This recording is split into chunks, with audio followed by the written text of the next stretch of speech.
All right.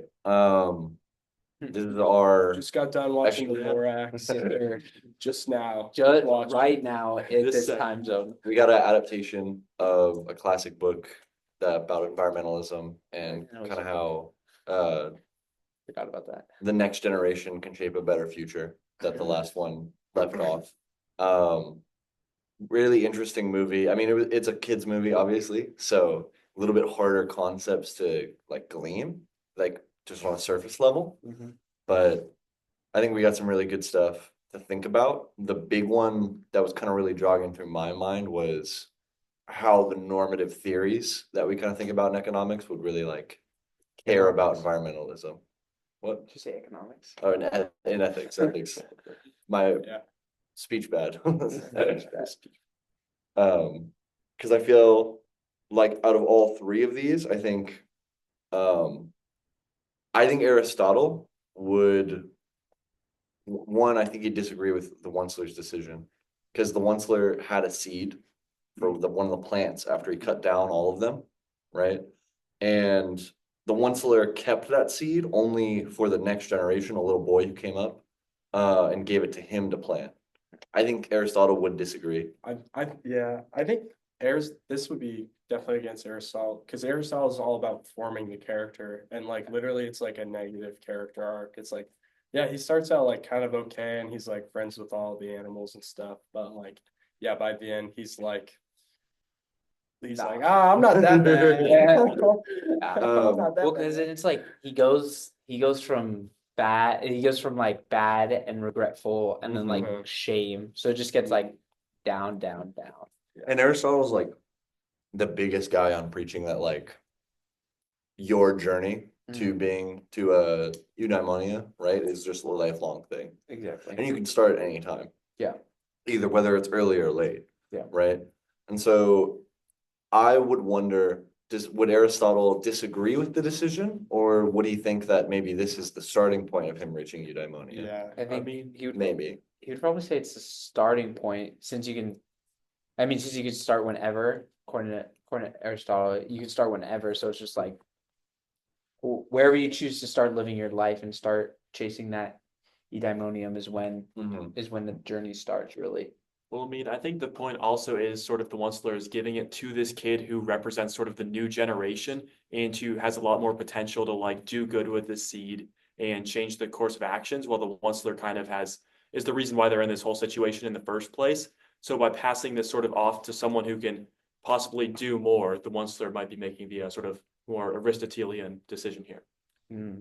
And I feel like the end of the movie kind of reflects that a little bit with maybe like the Lorax being maybe a symbol almost for like your guilt about the things that you've done, especially like bad things. Oh, In this case, being that's like good. environmentalist, right?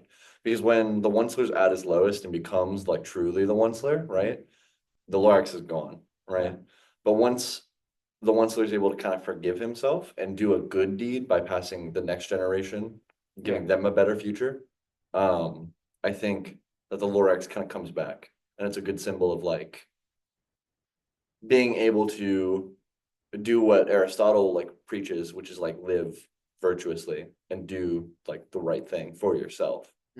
Yeah, I think that's good because like if the Lorax is his guild, he's not there in the beginning, right? It's only after that first tree. So like Yeah. it could be almost like this like meta like, well, what if none of this is actually happening? The Onceler just made all this up. Well, I mean, I think with the Lorax, we can really tie this into having like the excess and deficiency of different virtues. Like on one hand, the Onceler, wants to make money and stuff and has all this excess of greed and all this stuff. And the Lorax is kind of there to balance that out and sort of be logical and be like, hey, look at the potential negative of these things. And once sort of the greed wins out, we see this excess of the virtue and it ends up going really bad and kind of in the end when the Lorax returns is sort of bringing sort of like a balance back to this. And I think that the song like How Bad Can I Be kind of points that especially too. And I think we were talking about it a little bit earlier, but like you said, I feel like Kant would super disagree with that kind of message of like, well, I'm only doing like one little bad thing, right? So how like bad can I really like be, you know? Right, yeah. Um, Kant would never agree to cooperating with evil, so like it's not how bad can I be? Kant would never ask that. He would, or that's never a question like he'd be interested in. He'd be interested in, can I be not bad at all? Yeah. It's not like how bad I am. Like, oh, if it's a little, that's okay. No, Kant would never, he would never be with that. So and I think that contrasts with like utilitarians, because they just kind of seek the highest pleasure, right? Mhm. And being like really consequentialist ethical theory, they just kind of care about what is the end result and what does it do for like the agents at large, Mhm. right? And I feel like in an environmental sense, it's hard to think about it from some of these lenses because like all three of these normative theories are agent centered. And besides Kant, who like praises people to universalize it, and besides John Stuart Mill, who kind of thinks preaches the one-to-one aspect Mhm. of like no pleasure or pain being greater than the other, it's hard to kind of contextualize the earth as an agent itself, you know, and how we interact with it. Because right. I don't think Kant would say that the earth can practice ethical theory. Right, and like part of where Kant's thing comes from is like treating everyone as an end in themselves. But I would like say like personally, I think I hold the value that I would like to treat like nature and as an end in itself. Like, yeah, I think it's great that we can go out and like be in recreation, but I think it's just like I don't know, it feels like a pretty universal experience that like people are very amazed by nature and like what it has to offer. Yeah. And I'm sure there's like certain religious contexts where that's like absolutely the case where it's like, okay, nature might actually be like Mother Nature, that whole idea. Like maybe it is its own agent in that case as well. Mhm. So I think, yeah, that's something that and I don't even know if Kant's you could stretch his theory that far to include that, but I think that's something that they utilitarians definitely miss. It's like, all right, maybe we don't like this thing just because it makes people happy. Maybe we just like this thing because it's this thing, you know? Mhm. So, Because you can apply utilitarian theory to animals. We know that, Mhm. right? Yeah. So like if you slaughter all of the chickens in the world, Mhm. right? That would probably come out to being a like a negative more than a positive, Yeah. right? Because you'd be killing lives no Mhm. matter what. Yeah. And we talked about in at least our class that death is kind of hard to think of because when you kill something, when does it cease to be an end? Yeah. Right? That's the same thing I feel like you could apply to nature. Like when does it get to a level for nature to be an end or not? Well, I think you get like if you go back to the movie, like when he chops down that last Mhm. tree and we see who's the air guy? O'Hare. Yeah. Yeah. It's like all the smog in the air and it's just like they like no one can breathe. You're just like coughing the whole time. It's like at that point it's like that's basically an end because you basically kill off any source you have to that special fabric. Sorry. But also you kill off like your access to like fresh air. You kill off really like access to the wildlife as well. And just Yeah. I would say utilitarianism, they would call that the end when it becomes so bad that like there's there's a negative in it. But at the same time, you could also argue that utilitarians would argue that like the village they live in or like when they're just breathing out of the fresh bottles, like that would be overall positive because everyone's alive, everyone's healthy. Right. It's just one guy in power, but it's still like everyone's safe essentially. yeah, So it's tricky to like evaluate like the hypothetical, like, okay, would they be happier if they all had trees or like, I don't know, dude, some of those people seem perfectly content, but Yeah. it does kind of like remind me of like, they're living in the Matrix, bro. Like, Yeah. you know, like, oh, there's something more out there. they're in the cave. Yeah, they're in the cave, dude. They're only seeing the shadow. Well, I mean, that kind of brings up the whole question, I guess, of can people truly be happy if they're kind of like in this false reality? I mean, I know we talked about this in our class before, is like, does an agent have to be fully aware in order to like truly be able to experience pleasure? Like, does pleasure still count if it's sort of falsified? If it's like not really happening, like, does that still truly count? I mean, yeah, I would say, oh, it's hard because there's like you can bring in like in our own life like virtual reality and stuff like that. Like people who like Mhm. that like throw themselves into that and just like like diving into like a storyline or something like that within like that fake reality, and it's like to them that is a pleasure because at the end of the day they're super happy in it and they're they're happy. But I mean, I would say that's an overall. I don't know actually. So, It's like, it's hard to think about, and I know Wolf talks about how in early Kantian theory, Mhm. that like sometimes patients who had like a fatal diagnosis, right, wouldn't be told by the doctor that they did, Okay. right? Because like the ignorance is bliss model of like it's better to live out a short time Yeah. in happiness than in the understanding that you're gonna die, Yeah. right? So I wonder for some of the people living in this like dystopian, obviously like it's comical and it's played for laughs, but Yeah. definitely like a dystopian civilization. Sure. Is it better to just keep them in the dark about trees and about nature as a whole, since that's all they know? I mean, Because yeah. I mean, until, to our knowledge, until that boy, Yeah. nobody's gone. Nobody left the city. Yeah. Right. I think, I mean, okay, if you look at it from a like the corporation standpoint, it would be worse to tell the people because then they would all be like, "Oh, we want trees," just like at the end of the movie. Mhm. Like it was like everyone saw the tree and was like, "Yeah, I want that. I want that." So from like the corporation standpoint, they would ultimately see that as like the tree as a negative because it's like, "Oh, well, that's hurting me." Yeah, that's hurting O'Hare. Yeah, Hurting yeah. his business, what he Exactly. does. It's like people losing jobs. Like there's like actual like I don't know. Obviously O'Hare's like who's rooting for that guy, but like bro, the O'Hare delivery guy. Yeah. I'm rooting for that dude.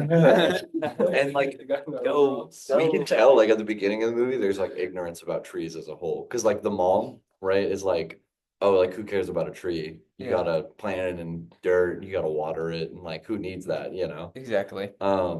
Because they're so complacent in their like life that they live, Mhm. just subsisting off paying for air. Yeah.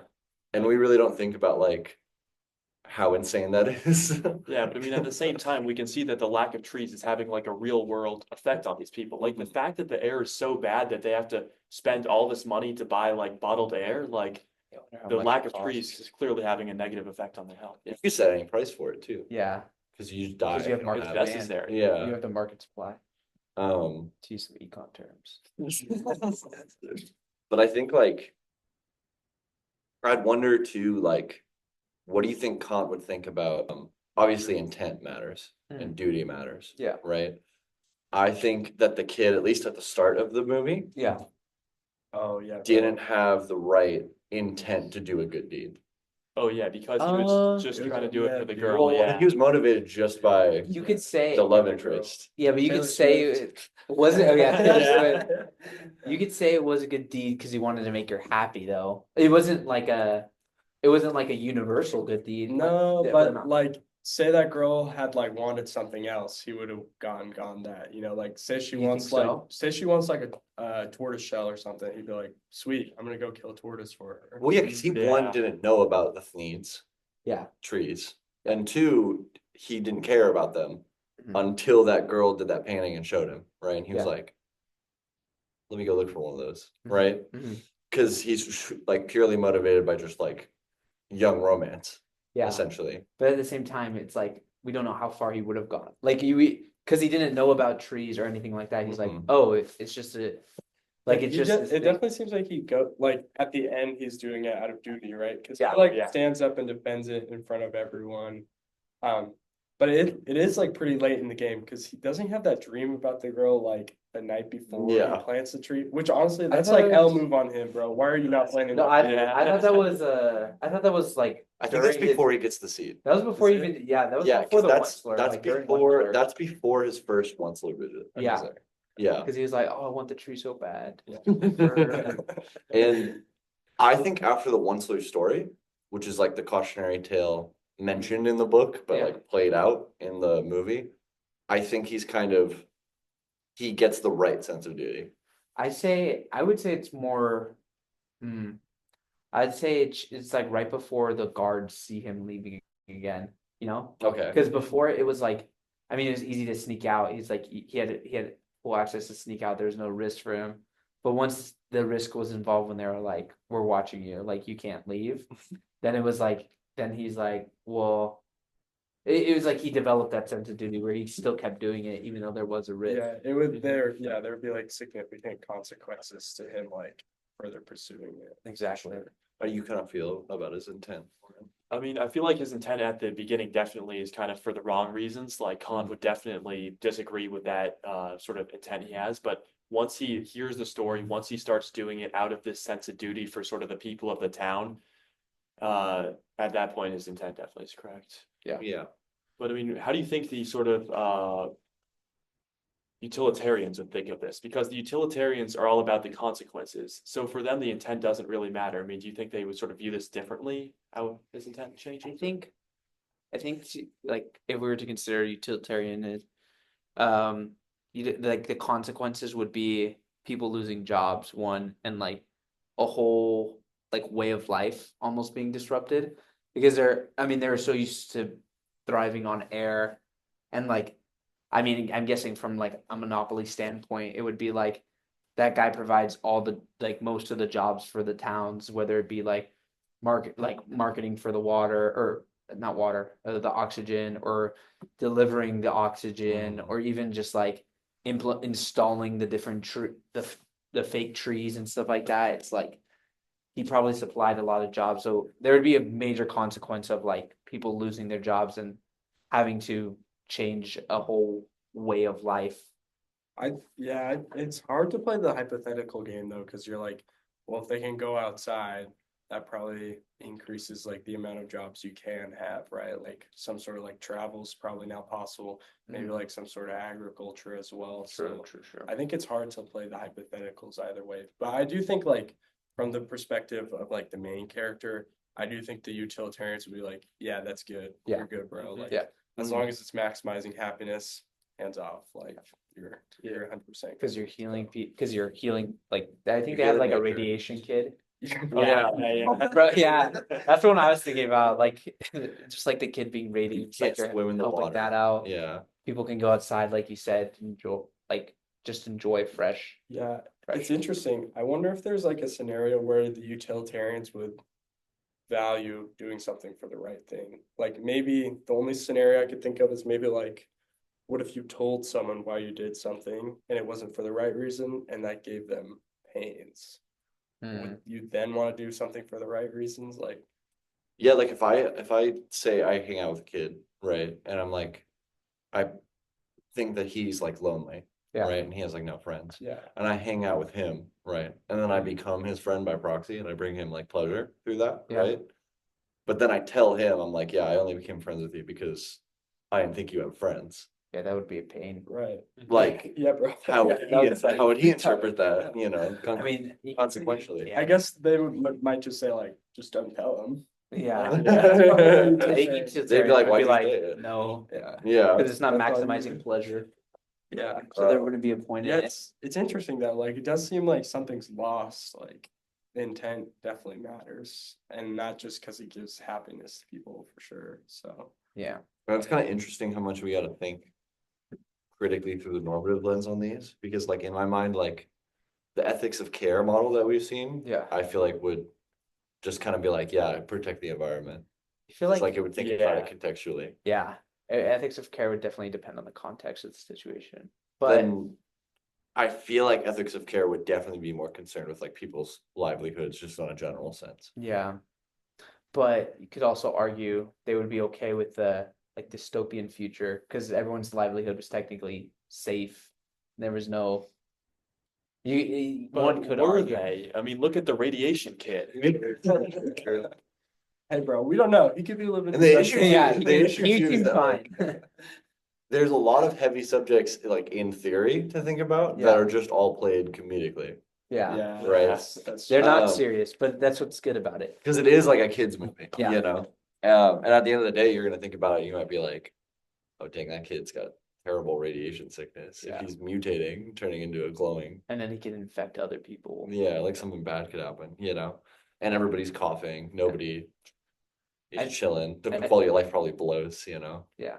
I'm interested to kind of go back to this idea. I think one thing that like stuck out for me was like the how bad can I be? And Yeah. like how Kant would be so strong against that. He would But I be think like, the no. utilitarians would be like, I mean, it depends. How bad are you? Yeah. And I was just trying to think of like, okay, what if a company that hires like a bunch of people like chose to not maximize their profits, right? Mhm. Like that would be going against like how bad can you be? But that's also like you're gonna have to tighten up the budget. Like some people aren't gonna get paid as much. Yeah. Whereas like sometimes you cut corners, like you can make more money you give to your employees. So I don't know. I'm more inclined to go the Kant direction, but that almost seems like unreasonable. Like you can't do that in It's a reality. good angle kind of sometimes. think of like a real world application would be like layoffs, Yeah. right?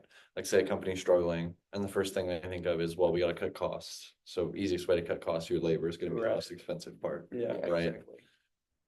Some utilitarians might calculate it differently than others, you know. Yeah, I think so because like you will have to lay some people off, but by laying those people off, you're able to save the jobs of all the other people. Because if, say, you don't do those layoffs, like the business might go bankrupt, like everyone might lose their job. Exactly. So I think you'd have to like calculate like, is the amount of happiness generated by like having all these employees still employed greater than the pain caused by laying these people off? And it And- depends on your company too. Like if you're producing, like I don't know, this definitely wouldn't happen, but like if Amazon Mhm. had to have major layoffs, it's like that's a good people really would need in their life, and kind of like I think a lot of people survive off it. So Yeah. Like if say like Amazon, just like O'Hare at the end of the movie, completely like closed its doors for some reason, right? It just like ends.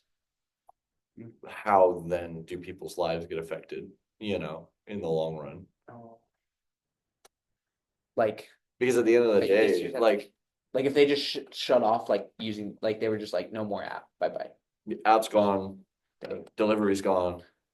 Yeah, All it's of it. tricky with O'Hare though, because it seemed like he had the monopoly. Whereas like Amazon, you'd figure at least some of those people could go to like eBay or something. Well, it But seemed like- still, It seemed like O'Hare had a monopoly on literally everything quality of life They wise. Yeah. they own He everything. controlled the town. They own yeah, Yeah, but then he's yeah. like in a business meeting. He's like, "Bro, do you really need to be coming out with new properties?" Yeah, If you're like essentially a dictator. dictator businessman Yeah. hybrid, like what's the point,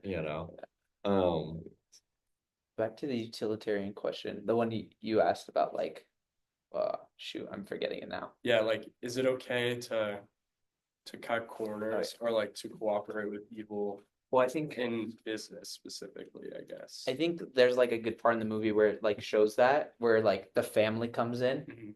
and it's like we're not bad yet and you're still producing a good profit to support your family yet and the ecosystem's still surviving. But then once like the machines come and you start seeing like the oil like messing up the ecosystem, that's when it gets and his when you're too mom bad. is kind of the turning point of that, Yeah, for right? sure. And I think that in an Aristotelian lens shoots to the excess of greed, Mhm. where I think his mom is that bad influence, where she's like, well, our profits are good, but like we could be doing this more efficiently, right? Because the whole system of like the Yeah, plucking. yeah, plugging it individually It's like- and the brothers getting it themselves. It's like, well, we're getting it, but we could do more. That's Yeah. actually a huge plot point in the whole movie. True. Like, they Yeah. just kept doing that. That's what starts it off, yeah. I mean, What would Held say about that too? Virginia? Because I feel like that, especially because that relationship definitely seemed abusive. Yeah. Because like that mom could care less Emotional, about yeah. Whistler. And Bro, yeah, when you got steps on. then like, I think it's up to the mothering person to like really help their child not be in a contractual lens and Yeah. really help them understand like the dynamics of power and caring for people. Well, yeah.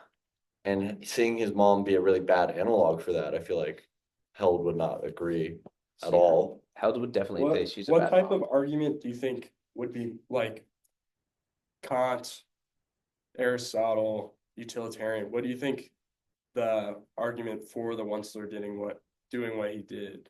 What do you think that would be put under? Like from the mom's perspective, like what kind of reasoning do you She think definitely Utilitarianism. utilitarian about it. 100%. Because I mean, it's about they're about maximum happiness. So it's like they're like, oh, It's more like a sacrifice. yeah.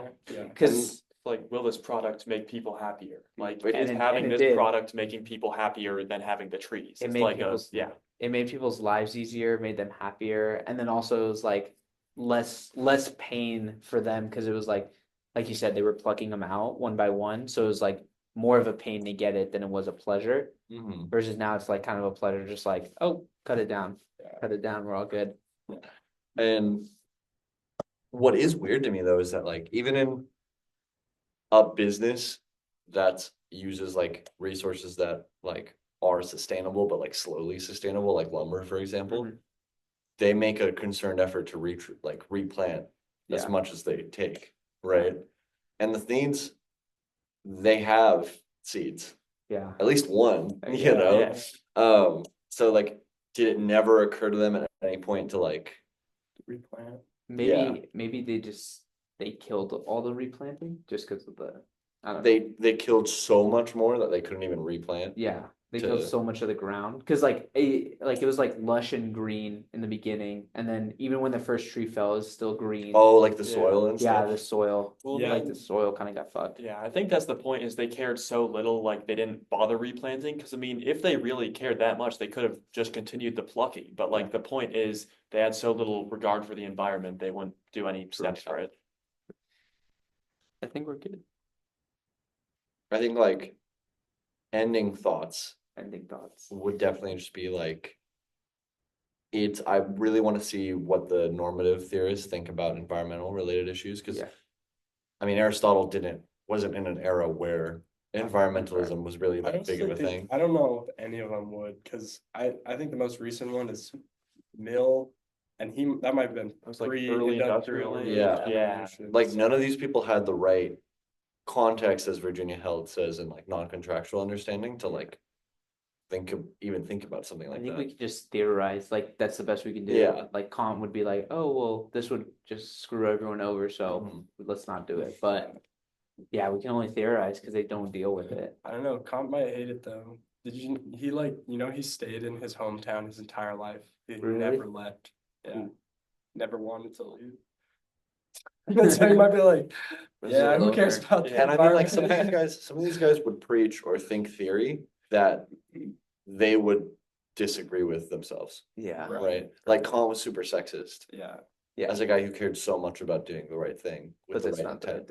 I mean, in that time period, Like, how technically, does he reason that? You know? Yeah. because the time period.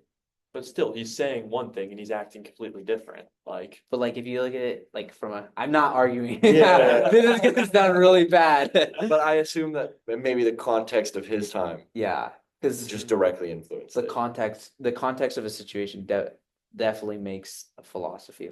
Yeah. Because like, how do you determine what's? Because to Kant, it's like, how do you determine what's right and wrong? You look at the overall effect. If everyone did this, what would happen? Mhm. Like back then, everyone was pretty sexist, so it was like, life's pretty good.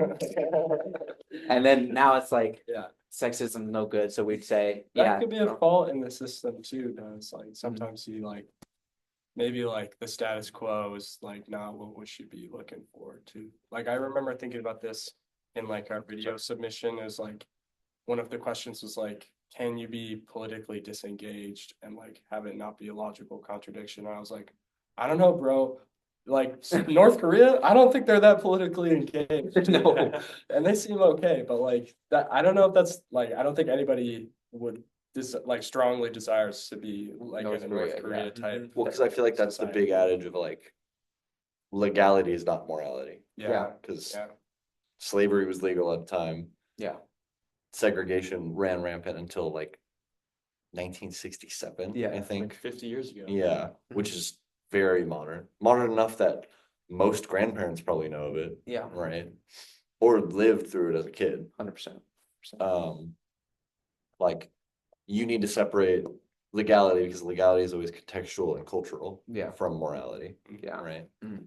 And I feel like a couple normative theorists would think that too. They would But- definitely agree for sure. It's just interesting to kind of see those dynamics at play, even in a movie is like, Silly as the Lord. yeah. That's it from us. Thank you.